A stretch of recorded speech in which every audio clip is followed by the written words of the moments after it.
There's so many things that we can unpack there, and I want to pack something for the listeners.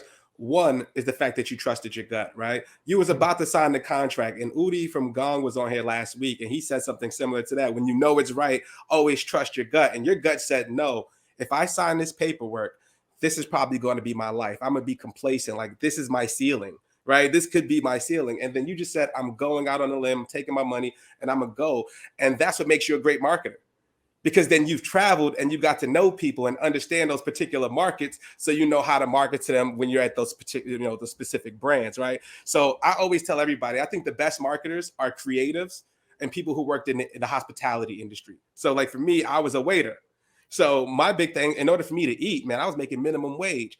I had to create the best damn experience at your table. I would sit there as soon as you sip water, there's a straw, what's that, whatever the hell it was, right? I would use it, you know what I mean? Whatever it was, I'd make sure you have it. I give you 5-star experience, and we're at Dallas BBQs where the meal was probably like $50. You know what I mean? So it was what it was, man. And I got so good at it after a while, I would have a waiting room, like a waiting line. Like, yeah, I'm waiting for Jarrett's table because he's going to make sure he's going to give me a little extra shot glass. He's going to do something special for me, and he's going to make it right. So I think that's really key. And then another thing that you mentioned was the content distribution aspect, right? So you as a journalist and as a creative, you're like, look, I'm doing all this work. I'm making this content, right? But what the hell? Is anybody seeing it? So let me talk to the people who are actually distributing the content, and let me talk to social, and then you just connected the dots. So that's insane. I love it. And I got that, and it's weird because I think I got that from my, well, I think I always tell my wife, I think I get everything from my years working as a chef in a kitchen. Because when you're working in a kitchen, you get the Agile framework, right, that you now use all over marketing. Yep. you build work ethics, but you build a sort of a real Agile workflow because you're forced to it, because that's the nature of kitchen work, right? Line cooks, so different. Yeah, exactly. You learn organization. You learn work streams between different departments, right?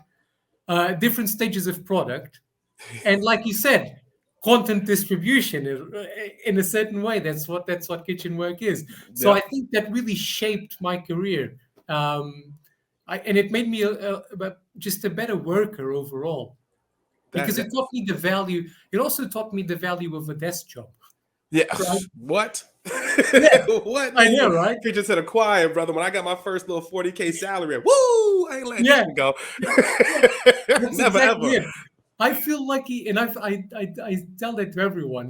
People that I now mentor and people that I sort of that work for me in different teams, and I always tell them, these are younger guys, and I tell them, listen, if you've never had a blue-collar job, you're going to struggle to get to be thankful every day for not being sweating in a kitchen doing 16-hour shifts. Oh man. Because when you do that, after 4 or 5 years, it starts to break you, right? For sure. You have to be incredibly resilient.